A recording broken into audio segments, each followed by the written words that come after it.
Hi hello. ഇന്ന് എൻ്റെ കൂടെ ഉള്ളത് രണ്ട് ആക്ടേഴ്സ് ആണ്, അതുപോലെ തന്നെ രണ്ട് ഡാൻസേഴ്സ് ആണ്. ഡാൻസിലൂടെ ഒരുമിച്ച രണ്ട് വ്യക്തികളാണ്. Welcome to milestone makers presents സുന്ദരി നീയും സുന്ദരൻ ഞാനും. I am Malin Shah and I have with me Dhanya Mary Varghese and John Jacob. Welcome to the show. Hello, thank you. സുഖല്ലേ? സുഖമായിട്ടിരിക്കുന്നു. ഓക്കെ, അപ്പൊ പുതിയ വിശേഷം എന്ന് പറയുന്നത് ഡാൻസോറ by John and Dhanya. Yes. ഞാൻ നേരത്തെ പറഞ്ഞ പോലെ ഡാൻസിലൂടെ ഒന്നിച്ച രണ്ട് വ്യക്തികളാണ്. അതെ. ഇപ്പൊ നിങ്ങൾ ഒന്നിച്ച് ഒരു ഡാൻസ് സ്കൂൾ സ്റ്റാർട്ട് ചെയ്തിരിക്കുകയാണ്. ആ ഒരു ജേർണി എവിടെ നിന്ന് നമുക്ക് സ്റ്റാർട്ട് ചെയ്യാൻ പറ്റുക, എന്താ പറയാൻ പറ്റുക? ഞങ്ങളുടെ ലൈഫ് സ്റ്റാർട്ട് ചെയ്യുന്നത് തന്നെ ഡാൻസിലാണ്. അതെ. അപ്പോൾ ഞങ്ങളൊരു US ട്രിപ്പിൽ, ഞാൻ ഒരുപാട് ഇന്റർവ്യൂസിൽ ഞങ്ങൾ ഷെയർ ചെയ്തിട്ടുള്ള കാര്യമാണ്. ഞങ്ങളൊരു US ട്രിപ്പിൽ ആ ഷോ കൊറിയോഗ്രാഫർ ഞാനായിരുന്നു. പെർഫോം ചെയ്യാനായിട്ടും കൊറിയോഗ്രാഫി ചെയ്യാനായിട്ടും US പോയി. ആ സമയത്ത് ധന്യ അതിൻ്റെ ഒരു ഭാഗമായിരുന്നു. അങ്ങനെ പിന്നെ ജീവിതത്തിന്റെ ഭാഗമായി. അല്ല, അന്ന് അവിടെ വെച്ച് നമ്മൾ കണ്ടുമുട്ടി. അത് കഴിഞ്ഞ് ഞങ്ങൾക്ക് രണ്ടുപേർക്കും ഒരേ ഇഷ്ടങ്ങളാണ്, നമ്മുടെ രണ്ടുപേരുടെ ഒരേ വേവ് ലെങ്ത് ആണ്. ഞങ്ങൾക്ക് രണ്ടുപേർക്കും ഡാൻസ് ഇഷ്ടമാണ്, ഡാൻസ് ചെയ്യുന്ന ഒരുപാട് ഇഷ്ടമാണ്. ഞങ്ങൾ അങ്ങനെയാണ് അന്ന് വളരെ ഒരു കമ്പനി ആയത്. പിന്നെ അത് കഴിഞ്ഞ് പിന്നെ പ്രപ്പോസ് ചെയ്തു. ഡാൻസിനുള്ള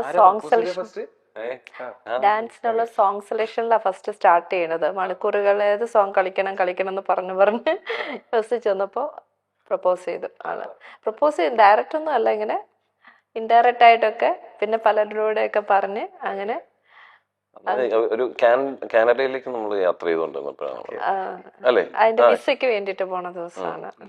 പക്ഷെ അടിപൊളി ആയിരുന്നു. അപ്പൊ എന്തായാലും നമ്മള്, എനിക്ക് പറയാലോ അല്ലേ, ഏകദേശം 14 വർഷമായി നിങ്ങളുടെ കല്യാണം കഴിഞ്ഞിട്ട്. എന്റെ മനസ്സിലൊരു 8-10 വർഷം എന്നുള്ളൊരു ഇതായിരുന്നു. ഇപ്പൊ ഞാൻ ചോദിച്ചപ്പോഴാണ് 14 വർഷമായി എന്നുള്ളത്. എനിക്കും അത്ര ഏജ് ആണെന്നുള്ളത് എന്നിട്ട് പറയരുത് നമ്മള് കുട്ടിയായിരുന്നപ്പോ നിങ്ങളെ കണ്ടു തുടങ്ങിയതാന്ന് മാത്രം പറയരുത്, ഇപ്പൊ എല്ലാരും പറയുന്നുണ്ട്. ഇപ്പൊ ഞാൻ സൂപ്പർ ഡാൻസർ ജൂനിയറിൽ കോമ്പീറ്റ് ചെയ്യാൻ ശ്രമിച്ചിട്ടുണ്ട്, കിട്ടിയില്ല. ഞാൻ വെയിറ്റിംഗ് ലിസ്റ്റിലായിരുന്നു.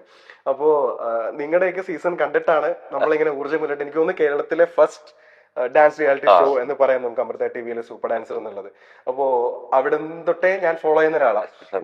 ധന്യനെ ഞാൻ ആക്ച്വലി എനിക്ക് തോന്നുന്നു നമ്മുടെ മമ്മൂക്കന്റെ മൂവി ദ്രോണ ആ ഒരു സമയം തൊട്ടൊക്കെ. അപ്പോ ഇൻഡസ്ട്രിയിൽ ആക്ച്വലി നിങ്ങൾ ഒരുമിച്ച സമയത്തെ ആൾക്കാർക്ക് ഒരു സർപ്രൈസ് ആയിരുന്നോ അതോ? ശരിക്കും ഞങ്ങൾ അധികം ഒന്നിച്ച് വർക്ക് ചെയ്തിട്ടില്ല. പക്ഷെ യാദൃശ്യമായിട്ട് ഞങ്ങൾക്ക് പെട്ടെന്ന് കുറച്ച് സ്ക്രീൻ സ്പേസ് ഷെയർ ചെയ്യാനായിട്ടുള്ള ഒരു അവസരം കിട്ടി. സ്റ്റേജസ് ചെയ്തിട്ടുണ്ട്. അപ്പൊ കണ്ടിട്ടുണ്ട്, ഹായ് ബായ് എന്നൊക്കെ പറഞ്ഞു പോയിട്ടുണ്ട്. ഏഷ്യനെറ്റിന്റെ വോഡഫോൺ കോമഡി സ്റ്റാറിന്റെ 100ാമത്തെ എപ്പിസോഡിന്റെ ഷൂട്ട് എറണാകുളത്ത് വെച്ചിട്ടായിരുന്നു. അപ്പൊ ഞാനവിടെ റിഹേഴ്സലിനുണ്ടായിരുന്നു, ആളുണ്ടായിരുന്നു. അപ്പൊ ഞാൻ ഈ ഇന്റർവ്യൂ ഒക്കെ കൊടുത്തോണ്ടിരിക്കുമ്പോ അവിടെ നോക്കിക്കൊണ്ടിരിക്കുന്നുണ്ട്. ഞങ്ങൾ ജസ്റ്റ് ഹലോ ഹായ് പറഞ്ഞു. പിന്നെ ഞങ്ങൾ അതിന്റെ ഷൂട്ടിന് വേണ്ടിയിട്ട് പോകുമ്പോഴൊക്കെ ഒന്നിച്ച് ട്രാവൽ ചെയ്തേ. അപ്പോഴും ജസ്റ്റ് അങ്ങനെ ഒരു ഫ്രണ്ട്ലി ടോക്ക് മാത്രം. അത് കഴിഞ്ഞപ്പോഴാണ് പറഞ്ഞാൽ ഞങ്ങൾ ഒന്നിച്ചൊരു ഷോയിലേക്ക് ആളാണ് കൊറിയോഗ്രാഫർ എന്ന് പറഞ്ഞത്. അപ്പോഴാണ് ഞാൻ അറിഞ്ഞ ആള് ഇത്രയും വലിയ ഒരു ഡാൻസർ ആണെന്നൊക്കെ അറിയണം. അപ്പോഴാണ് മറ്റേ അവിടെ ഡാൻസ് ചെയ്യാൻ ഇപ്പൊ യുവ നടന്മാരെല്ലാരും ഉണ്ട്, ആ കൂട്ടത്തിൽ ഒരാളായിട്ടേ കണ്ടുള്ളൂ. അപ്പോഴാണ് ആള് കൊറിയോഗ്രാഫി ചെയ്യുമെന്ന് പറയുന്നത്. പിന്നെ അങ്ങനെ സംസാരിച്ച് അങ്ങനെ. പക്ഷെ ഞങ്ങള് ദ്രോണയിൽ ഞാൻ ചെയ്യുമ്പോൾ ആളും ദ്രോണയിലൊരു ചെറിയൊരു സീൻ മമ്മൂക്കയുടെ കൂടെ ചെയ്തിട്ടുണ്ട്. രണ്ടുപേർക്കും അറിയത്തില്ല, എനിക്കറിയത്തില്ലായിരുന്നു ആളെ അഭിനയിച്ചിട്ടുണ്ടെന്ന്. കല്യാണം കഴിഞ്ഞപ്പോൾ ഞാൻ അറിഞ്ഞ ആളുണ്ടായിരുന്നു. പക്ഷെ അതിൻ്റെ ഇടയിൽ കുറെ സിനിമകൾ ആളും ചെയ്തു. അപ്പം ഞങ്ങൾ ഈ വോഡഫോൺ കോമഡി സ്റ്റാറിന്റെ ആ ഒരു ഷോ ചെയ്യുന്ന ദിവസമാണ്, അതിന്റെ ഷോയുടെ അന്നോ റിഹേഴ്സലിന്റെ അന്നാണ് ടൂർണമെന്റ് റിലീസാവുന്നത്. അപ്പൊ എന്നോട് പറഞ്ഞു എന്റെ സിനിമ ഇന്ന് റിലീസാണ്, ഒരു ഫ്രൈഡേ റിലീസാണ്. കാറിൽ ഇങ്ങനെ പോയിക്കൊണ്ടിരിക്കുമ്പോൾ ഫ്ലെക്സ് ഒക്കെ കാണിച്ചത് ഫഹദ് ഫാസിലിനെ ഡാൻസ് പഠിപ്പിച്ച ആളാണ് ഞാൻ. ഫസ്റ്റ് അതിന് ആ ഒരു ക്രെഡിറ്റ് എനിക്കുണ്ട്. അപ്പൊ ഞങ്ങള് അന്ന് അതിന്റെ ഒരു ക്യാമ്പ് ഉണ്ടായിരുന്നു. ആ സമയത്ത് ഞങ്ങളൊരു എനിക്കൊന്ന് ആദ്യം ആയിട്ട് അയാള് ഡാൻസ് ചെയ്യുന്നത് ഞാൻ പഠിപ്പിച്ചിട്ടുണ്ടായിരുന്നു. ഞങ്ങൾ നല്ല സൗഹൃദമാണ്. ഒരു സമയത്തും ഞങ്ങൾ 10-28ഓളം ദിവസം ഞങ്ങൾക്ക് ഒരു ക്യാമ്പ് ഉണ്ടായിരുന്നു. അപ്പോൾ ഞങ്ങൾക്ക് നേരത്തെ അപ്പം ലാൽ സാറ് എന്നോട് എനിക്ക് ആ പാട്ട് ഓൾറെഡി നമുക്ക് ഇതിന്റെ തന്നിട്ടുണ്ട്, CD തന്നു. അപ്പൊ ഞങ്ങളത് റിഹേഴ്സൽ നമ്മൾ ചെയ്യും. ആ സിനിമയുടെ മൊത്തം സീൻസ് റിഹേഴ്സൽ ചെയ്യണ്ടേ. അത് കഴിഞ്ഞിട്ട് ഈ പാട്ടിന്റെ കൊറിയോഗ്രഫി എൻ്റെ ചുമതലയായിരുന്നു. അപ്പൊ ഞാനിത് കൊറിയോഗ്രാഫി ചെയ്ത് അതിൽ എനിക്കറിയില്ല, ഫഹദിന് ഇപ്പോഴും ഓർമ്മയുണ്ട്, ഇങ്ങനെയൊക്കെ ഒരു സ്റ്റെപ്പ് ഉണ്ട്. അപ്പൊ പ്രവീൺ, ഞാൻ, ഫഹദായിരുന്നു നമ്മൾ ചെയ്തത്.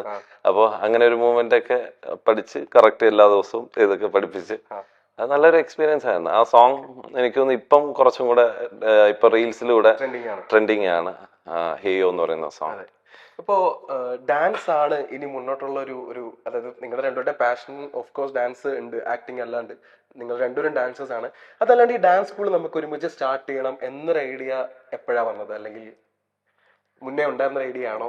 ആഗ്രഹമുണ്ട്. അതായത് എൻ്റെ ലൈഫിൽ എനിക്ക് ഏറ്റവും ഇഷ്ടമുള്ള ഒരു കാര്യം എന്ന് പറഞ്ഞാൽ ഡാൻസ് ചെയ്യുന്നതാണ്. അത് ഒരിക്കലും മടുക്കുകയില്ല. എനിക്ക് പറഞ്ഞു കൊടുക്കാനും ഇഷ്ടമാണ്, ഡാൻസ് ചെയ്യുന്നത് ഇഷ്ടമാണ്. എനിക്ക് ഒരു സ്റ്റേജിൽ പെർഫോം ചെയ്ത് അതിൻ്റെ ഒരു ഓഡിയൻസ് റിയാക്ഷൻ, ഒരു കൈയടി കിട്ടിയ ഇതിൻ്റെ ഒരു കിക്ക് 2 ദിവസം ഇങ്ങനെ കാണും. അത് ഞാൻ വളരെയധികം എൻജോയ് ചെയ്യുന്ന ആളാണ്. ഒരുപാട് ഷോസ് ഞാൻ ചെയ്തിട്ടുണ്ട്. ഞാനൊരു മോർ ദാൻ 20 years ആയിട്ട് ഞാൻ പെർഫോം ചെയ്യുന്ന ആളാണ്. അപ്പോൾ ഞാനൊക്കെ സ്റ്റാർട്ട് ചെയ്തപ്പോൾ എനിക്കൊരു ചെറിയൊരു സ്റ്റീൽ അലമാരയിൽ ഒരു 30 സെന്റിമീറ്റർ വീതിയുള്ള കണ്ണാടിയിലാണ് ഞാനിത് ഡാൻസ് ചെയ്തുകൊണ്ടിരുന്നത്. അതിലാണ് നമ്മൾ ഡാൻസ്, നമ്മുടെ സ്റ്റൈൽസ് നമ്മൾ നോക്കുന്നത്. ഇതെല്ലാം പിന്നെ നല്ലൊരു സൗണ്ട് സിസ്റ്റോ വലിയ സംഭവമൊന്നുമില്ല. ഒരു ടേപ്പ് റെക്കോർഡർ, അന്ന് നമുക്ക് കാസറ്റിലാണ് നമ്മൾ പ്രാക്ടീസ് തുടങ്ങുന്നത്. ഈ കട്ടിലിൻ്റെ ഇടയിൽ ഒരു ഊഫർ വെച്ചിട്ട് കലം വെച്ചിട്ട് നല്ല ബാസിൽ ഇത് കേൾക്കും. അപ്പം എൻ്റെ അന്ന് മുതലേ ഉള്ള ആഗ്രഹമാണ്, ഞാനൊരു സ്റ്റുഡിയോ തുടങ്ങുകയാണെങ്കിൽ നല്ല വലിയ മിററുള്ള, ഫുൾ സൈസ് മിററുള്ള, നല്ല സൗണ്ട് സിസ്റ്റം, പാട്ട് നന്നായിട്ട് എൻജോയ് ചെയ്യാൻ പറ്റുന്ന നല്ല സൗകര്യമുള്ള ഒരു സ്റ്റുഡിയോ തുടങ്ങണം. അതെൻ്റെ ഒരു ഡ്രീമായിരുന്നു. പിന്നെ അത് സമയമെടുത്ത്, കാരണം നല്ല ലൊക്കേഷൻ കിട്ടണം ഒന്ന്, പിന്നെ സമയം. നമുക്ക് ഒരു ടൈമിൽ ഓരോ കാര്യങ്ങൾ, നമ്മളിപ്പം സീരിയലും കാര്യങ്ങളും ചെയ്തുകൊണ്ടിരിക്കുമ്പോൾ നമുക്ക് ഒന്നും സമയം കിട്ടൂല ഒന്നിനും. പിന്നെ പെർഫോമൻസ് ഒക്കെ ഇടയ്ക്കിടയ്ക്ക് നമ്മൾ ചെയ്യുന്നതല്ലാതെ നമുക്ക് ഇങ്ങനെ ഒരു സ്കൂൾ സ്റ്റാർട്ട് ചെയ്യുന്നതിനെ പറ്റി മനസ്സിലുണ്ടെങ്കിൽ നമുക്കത് സ്റ്റാർട്ട് ചെയ്യാനായിട്ടുള്ള ഒരു ടൈം ഗ്യാപ്പ് കിട്ടിയില്ല. പിന്നെ ഞങ്ങൾ ഈ ഇടയ്ക്ക് നമ്മൾ 2 കൽപ്പിച്ച് നമ്മൾ പറഞ്ഞ് എന്തായാലും ഇത് നമ്മളൊരു ഡാൻസ് സ്റ്റുഡിയോ. ഭയങ്കര കൺഫ്യൂഷൻ ആയിരുന്നു ഫസ്റ്റ്, നമ്മൾ ചെയ്യണോ വേണ്ടോ എന്ന്, കാരണം നമുക്ക് ടൈം കിട്ടുമോ എന്നുള്ളതൊക്കെ ആയിരുന്നു ആദ്യം. പക്ഷെ ഇതിലേക്ക് അങ്ങ് എത്തിപ്പെട്ടു. അങ്ങനെ അത് പെട്ടെന്നായിരുന്നു ഡിസിഷൻ എടുത്തത്. ഞങ്ങൾ വിചാരിച്ചില്ല, നമ്മൾ പതുക്കെ പതുക്കെ പതുക്കെ എന്നിങ്ങനെ ആലോചിച്ചുകൊണ്ട്, കാരണം ഞങ്ങൾ വർക്ക് ചെയ്യല്ല രണ്ടുപേരും. പക്ഷെ പിന്നെ തോന്നി ഇനി വെയിറ്റ് ചെയ്യണ്ട. ഇപ്പം ആള് ഇവിടെ DJ സ്പോർട്സ് ക്ലബ്ബിൽ എപ്പോഴും ട്രെയിനിങ്ങിന് പോകും, ജിംനാസ്റ്റിക്സിന്റെ. അവിടെ പോയി കഴിഞ്ഞാൽ രാവിലെ 6 മണിക്ക് പോകും, വീട്ടിൽ കയറി വരുമ്പോൾ 11 മണിയാവും വർക്കില്ലാത്തപ്പം. എന്താന്ന് വെച്ചാൽ അവിടെയുള്ള എല്ലാവരെയും പഠിപ്പിച്ചുകൊണ്ടിരിക്കുക ഡാൻസ്. അപ്പൊ ഞാൻ ചോദിക്കും ഇന്നെന്തായിരുന്നു ചോദിക്കുമ്പോൾ, ഇന്ന് കുറച്ച് പിള്ളേരെ കിട്ടി, ഞങ്ങൾ റീൽ ചെയ്തു, ഞങ്ങൾ അവരെ പഠിപ്പിച്ചു ഇങ്ങനെ. അപ്പൊ വീട്ടിൽ വരുമ്പോൾ ഈ ടൈം ആകും. ഞാൻ അപ്പോൾ ചോദിക്കും പുള്ളിക്ക് അപ്പോൾ വർക്കൗട്ട് ചെയ്യാൻ പോകാൻ ഇഷ്ടമാണ്, ഡാൻസ് പഠിപ്പിക്കാനും ഇഷ്ടമാണ്. ഞാൻ ചോദിച്ചു എങ്കിൽ പിന്നെ എന്തെങ്കിലും നമുക്ക് അങ്ങനെ എന്തെങ്കിലും തുടങ്ങിയിട്ട് ചെയ്തുകൂടെ, കാരണം ഇത് ഇഷ്ടമാണ്, ആളുടെ പാഷനാണ്. അപ്പൊ അങ്ങനെയാണ് നമ്മൾ ഇതിലേക്ക് എത്തുന്നത്. കാരണം ചെയ്ത് വന്നപ്പോഴത്തേനും ആൾക്കാർ കഴിഞ്ഞ 5 വർഷമായിട്ട് ഞങ്ങൾ വർക്കൗട്ട്, ഇപ്പം ഇതൊരു ഡാൻസ് ആൻഡ് ഫിറ്റ്നസ് സ്റ്റുഡിയോ ആണ്. ഡാൻസ് ആൻഡ് ഫിറ്റ്നസ് എന്ന് പറഞ്ഞാൽ ജിമ്മല്ല, നമുക്ക് കാലിസ്റ്റനിക്സും ഇതൊക്കെ. കാരണം ഞാൻ കഴിഞ്ഞ ഒരു 5 years ആയിട്ട് ഞാനും ധന്യയും വർക്കൗട്ടൊക്കെ ചെയ്യുന്നത്. നമുക്ക് ഈ ഹാൻഡ് സ്റ്റാൻഡ്, ബോഡി ബാലൻസിങ്, ഈ പറഞ്ഞ പോലെ ഓൺ ബോഡി വെയിറ്റിൽ ചെയ്യുന്നത്, ഫ്രണ്ട് സോൾട്ടോ, ഡൈവ് റോൾ, ഇങ്ങനെയുള്ള കുറച്ച് യുണീക്ക് ആയിട്ടുള്ള കുറച്ച് സംഭവങ്ങൾ പഠിച്ചെടുത്തു. അപ്പൊ പുതുതായിട്ട് ഞാനൊരു കാര്യം പഠിക്കുന്നതിന്റെ എക്സൈറ്റ്മെന്റ് എന്ന് പറഞ്ഞാൽ അത് വളരെ വലുതാണ്. കാരണം അത് നമുക്ക് അവിടെ ജോയിൻ ചെയ്യാനായിട്ട് നമ്മൾ പോകണം. ഞാനിപ്പോൾ തലകുത്തി മറിഞ്ഞിട്ട് എന്ത് ചെയ്യാനെന്നുള്ള ഒരു ചിന്ത പലർക്കും ഉണ്ടാവും. അല്ലെങ്കിൽ ഞാനിപ്പോൾ മര്യാദയ്ക്ക് നടക്കാം, ചില ആളുകളടുത്ത് പറയുമ്പോൾ ഞാൻ എടാ ഹാൻഡ് സ്റ്റാൻഡ് ചെയ്യടാ, ഇവിടെ മര്യാദയ്ക്ക് നടക്കാൻ വയ്യാന്ന് പറയും. അപ്പൊ ആ ആറ്റിറ്റ്യൂഡ് ഉള്ള ആളുകൾക്ക് പറഞ്ഞിട്ടുള്ള കാര്യമല്ല. അപ്പം ഇത് ബ്രേക്ക് ചെയ്ത് ഒരു പുതിയൊരു കാര്യം നമുക്ക് ലൈഫിൽ ആ ഒരു റെഡിനെസ് വേണം, എന്തെങ്കിലും ടു ലേൺ സംതിങ് ന്യൂ. അപ്പൊ അങ്ങനെ വേണം, എനിക്കത് അച്ചീവ് ചെയ്യണം. ആ ഒരു ഗോൾ ഉണ്ടെങ്കിൽ ഫിറ്റ്നസ് ഇതിന്റെ ബൈ പ്രോഡക്റ്റ് ആണ്. ഇപ്പൊ നമ്മൾ ഹാൻഡ് സ്റ്റാൻഡ് എന്ന് പറയുന്ന സംഭവം ചെയ്യാനായിട്ട് അതായിരിക്കും നമ്മുടെ ലക്ഷ്യം വരുന്നത്. അപ്പൊ അതിന് ചെയ്യണമെന്നുണ്ടെങ്കിൽ ഫിറ്റ്നസ് വേണം. അപ്പം അതിനുള്ള ഡ്രില്ലും എക്സസൈസും ചെയ്ത് അപ്പം ഈ സംഭവമേ മറക്കും ആള്. അപ്പൊ മറ്റത് ഈ ക്രഞ്ചസ്, ഞാൻ 20 നമ്പേഴ്സ് കറക്റ്റ് ചെയ്തു, ഇങ്ങനെയല്ല, ആ ഒരു എണ്ണമേ അല്ല. നമ്മൾ ഇത് നിൽക്കാൻ വേണ്ടിയുള്ള ഡ്രിൽസ് നമ്മൾ ഫിറ്റ്നസ് ചെയ്തുകൊണ്ടിരിക്കുമ്പോൾ 1 day അത് നടക്കും. ആ ഒരു ബാലൻസിങ്ങും അത് ഫോക്കസ് ചെയ്ത് നിൽക്കാൻ നേരത്ത് ബോഡി ഫിറ്റ് ആയിരിക്കും. അപ്പൊ അതാണ് നമ്മുടെ മെയിൻ ആയിട്ട്. ഇതൊരു ബൈ പ്രോഡക്റ്റ് ആണ് ഫിറ്റ്നസ്. അപ്പോൾ അങ്ങനെ ഞാൻ പഠിച്ച കാര്യങ്ങളും ഇതെല്ലാം നമുക്ക് ഒരു ഡാൻസും ഫിറ്റ്നസ്സുമായിട്ട് മിക്സ് ചെയ്ത് ഇവർക്ക് കൊടുക്കാനായിട്ടുള്ള ഒരു സ്റ്റുഡിയോ ആണത്. പിന്നെ അതുപോലെ തന്നെ കുട്ടികൾക്കാണെന്നുണ്ടെങ്കിലും ഡാൻസിൻ്റെ കൂടെ ഇപ്പോൾ ഒരുപാട് ആക്രോബാറ്റിക് മൂവ്മെൻറ്റ്സ് എല്ലാം ചെയ്യാറുണ്ട്, ഫ്ലിപ്സ് ചെയ്യാറുണ്ട്, ബാക്ക് ഫ്ലിപ്പും ഫ്രണ്ട് ഫ്ലിപ്പും ഒരുപാട് കാര്യങ്ങൾ ചെയ്യാറുണ്ട്. അപ്പോൾ അത് ടെക്നിക്കലായിട്ട് പഠിപ്പിച്ച് അവർക്ക് സേഫ്റ്റി മെഷേഴ്സോടുകൂടി ക്രാഷ് മാറ്റും റോളറും ഇതെല്ലാം വെച്ച് അവർ കൃത്യമായിട്ട് പഠിപ്പിച്ചു കൊടുക്കാനായിട്ടുള്ള ഒരു ഫെസിലിറ്റി ഞാൻ അറേഞ്ച് ചെയ്തിട്ടുണ്ട്. അല്ലാതെ ബീച്ചിലൊക്കെ പോയി വന്ന് ഫെയിലായി വന്ന് വീണ് ഇഞ്ചുറി ഒന്നും വരാതെ വളരെ സേഫായിട്ട് ടെക്നിക്കലായിട്ട് പഠിച്ച് വരാനായിട്ടുള്ള ഒരു ഫെസിലിറ്റിയും കൂടെ നമുക്ക് ഈ ഡാൻസ് സ്റ്റുഡിയോയിലുണ്ട്.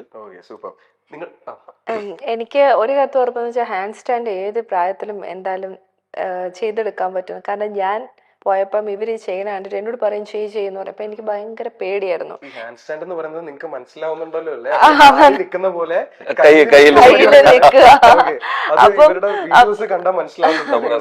അപ്പൊ ഈ ബോയ്സ് ഒക്കെ ചെയ്യണ കാണുമ്പോ എന്നെ വിളിച്ചുകൊണ്ട് ആള് പറയും, ആള് എന്തും ചെയ്യുന്നു പറഞ്ഞ എപ്പോഴും എന്നെ എൻകറേജ് ചെയ്യും. അപ്പൊ ഞാനിങ്ങനെ ആഫ്റ്റർ ഡെലിവറി നമ്മള് മെന്റൽ ഒരു ഇതിൽ നിൽക്കുകയാണ്. നമ്മൾ ബി കെയർഫുൾ എപ്പോഴും. നമ്മൾ അങ്ങനെയാണ് നമ്മുടെ എനിക്കറിഞ്ഞ നമ്മുടെ ലേഡീസിന്റെ ഹോർമോൺ അങ്ങനെ മാറണമായിരിക്കും. പണ്ട് ഞാൻ എങ്ങനെയും ഓടി നടക്കുന്ന ആളാണ്, സൈക്കിളായാലും കാറായാലും ഇങ്ങനെ ഓടിക്കുന്നതിലൊന്നും ശ്രദ്ധയില്ലാത്ത ആളാണ്.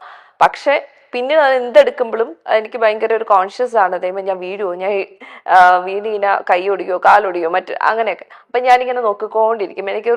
ഒന്ന് ട്രൈ ചെയ്യാനുള്ള ഒരു മൈൻഡ് പോലും ഇല്ല. പക്ഷെ ആളെ ഹെഡ് സ്റ്റാൻഡ് ചെയ്യുന്ന പറഞ്ഞ ഒരു രീതിയിലാക്കി. പിന്നെ ഹാൻഡ് സ്റ്റാൻഡ് പൊസിഷനിലെത്തി. ഹാൻഡ് സ്റ്റാൻഡിൽ ഇനി അടുത്തത് നടത്തിക്കണം എന്നാണ് ആളുടെ പ്ലാൻ. നമുക്ക് കാണാൻ പറ്റട്ടെ. അതെ, ഇനിയിപ്പോ ഇവിടെ മോന്റെ സ്കൂൾ പോക്കും ടൈമൊക്കെ എനിക്ക് പ്രശ്നമാണ്. ഞാൻ ഇപ്പൊ ട്രെയിനിങ്ങിന് പോകാറില്ല. പക്ഷെ ഇവിടെ ഇപ്പൊ എനിക്ക് ഏത് ടൈമിൽ വേണമെങ്കിൽ വരാമല്ലോ ട്രെയിനിങ്ങിന്. അപ്പം മേ ബി എനിക്ക് നടക്കാൻ പറ്റുമായിരിക്കും.